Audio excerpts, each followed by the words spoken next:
sacrifice your life. No dead hands down, huh? Let's talk more here right now, huh? And my eyes more red than the devil is. And I'm about to take it to another level, bitch. None of who you going get, ain't nobody cold as this. Do the rap and a track, triple double no assist. And my only focus is staying on some bogus shit. Arguing with my older bitch, acting like I owe a shit. I heard the beat, the same raps that gave a track chain. They're both dead too. And that's someone called Kanye West. Kanye West. Kanye, well, see? Just lost my street cred. Or they could have just been really bored with Kanye's music. It's a bit hard to be bored if you listen to the lyrics, isn't it? Although I suppose after a while, motherfucker repeated does become fairly boring. Yeah. That's fairly extreme. Yeah, I think... It is. I don't know, can I go on a limb and say that sort of stuff, in a sociological sense, that sort of stuff bothers me less than the first things that you showed me. And the reason I say that is because that's self-evidently outrageous and easy to identify as such. I think the more subtle stuff is actually the more problematic stuff, because I think that's where things go through, sort of they can sneak under the carpet, and that bothers me more. Well, there's been some research by Harvard Medical School researchers about the effect of music videos, and they say they can actually be much more powerful than advertising images or film, because they say that the music lulls and disinhibits from the quick juxtaposition of different images, allows them to sink in without much sort of evaluation, and therefore it's much more insidious, and particularly with young people who are the target for this. I'd have to agree with you, because when I was growing up as a kid, the most popular video I can remember was Wake Me Up Before You Go Go by George Michael. And I've been trying to get that stubble that he had in that video.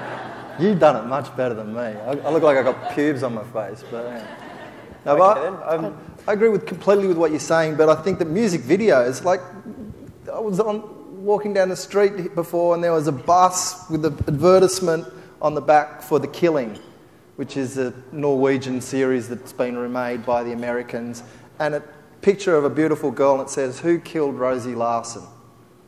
It's a 24-episode series about who murdered this beautiful young girl, raped and murdered her.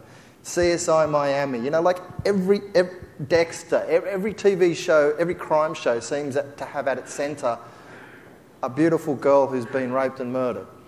And to me, they're far more problematic than some, you know, particularly, you know, boring song by Kanye West. And sure, kids are going to watch that and think that's hip and groovy. But when mum and dad are sitting there watching the investigation into the death of Rosie Larson, or, you know, the crime fighters from CSI Miami trying to work out how come this week's blonde hooker has been, you know, garroted and left in a fish tank, that to me says that's socially acceptable.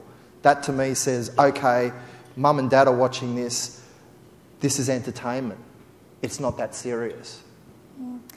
I haven't been able to get any Australian figures, but the American Parents Television Council analyses incidents of violence on mainstream TV, and its latest figures show that the number of violent incidents on ABC, CBS, NBC and Fox over a 2-month period earlier this year had doubled between 2004 and now. Most of it was violence against men, but depictions of violence against women had gone up 120% in that time. And of that, in most of the violence against women that was shown, it was graphic violence against women, not implied. So that, I suspect, lends support to what you're saying. But what does that mean about the way violence is being depicted on Western TV and its effect on people translating that to their daily lives or daily values? Waleed, perhaps you first? Well, I mean, this goes to this continuing debate about the normalisation of violence, which I guess picks up the point that Sam was making about legitimisation. The things...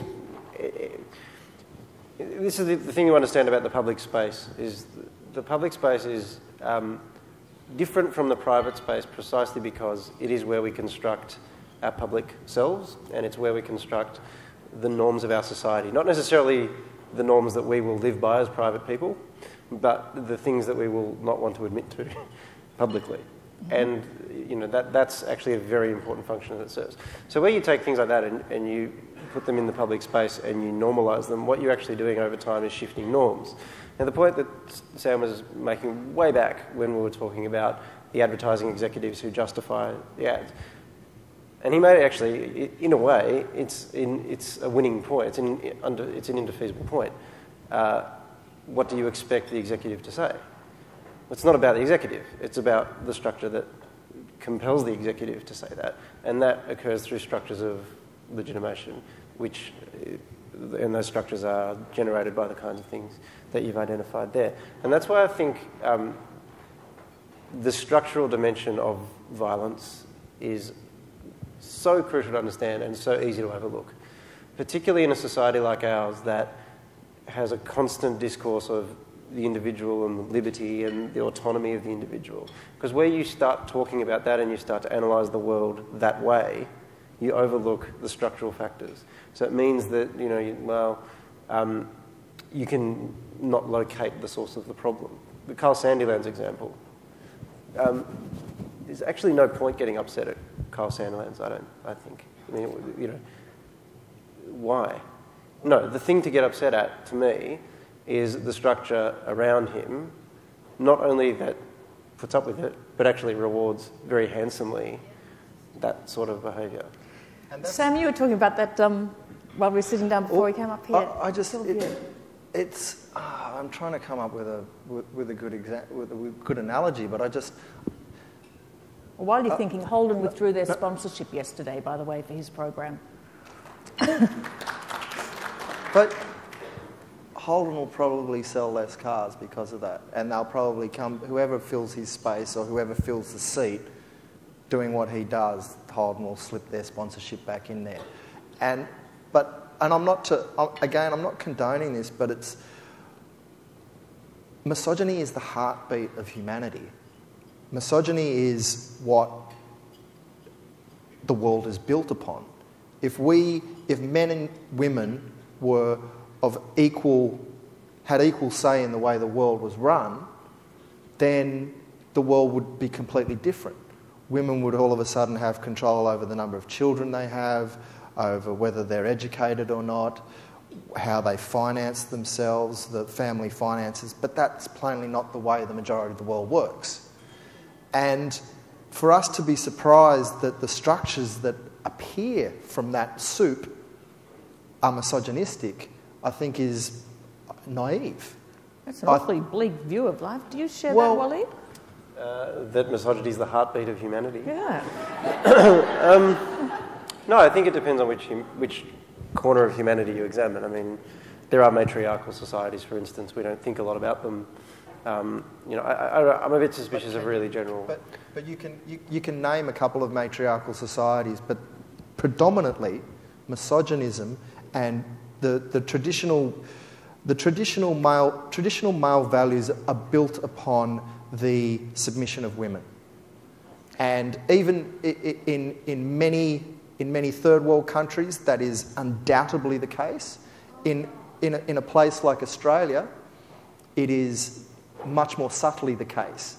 And the reason why we get advertising in TV shows and fashion labels focusing on this is because it works. Because in his heart, most men know how prevalent misogyny is. I'm going to ask you a question about Japan.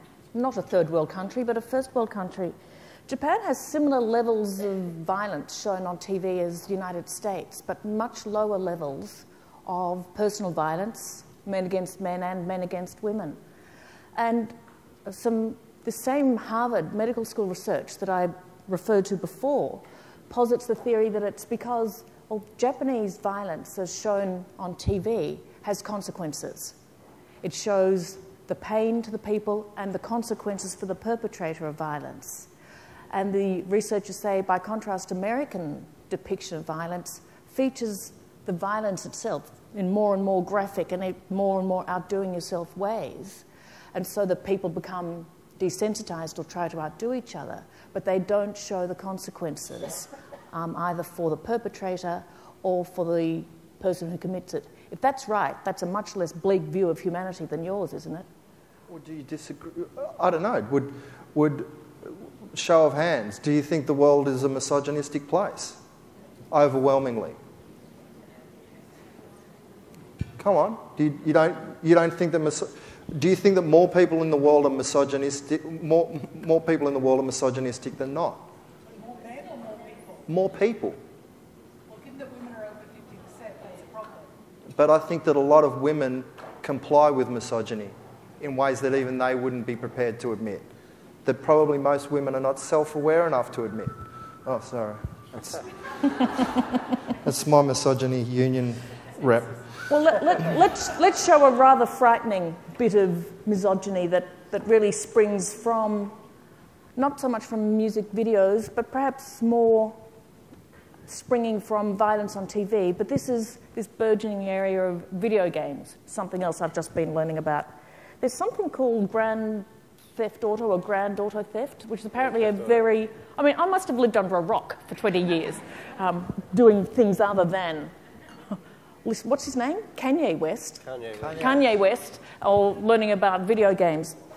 But there's apparently a marketing people using these video games and then putting stuff on YouTube where they've done their own version. And we'll just see a bit of one of those now.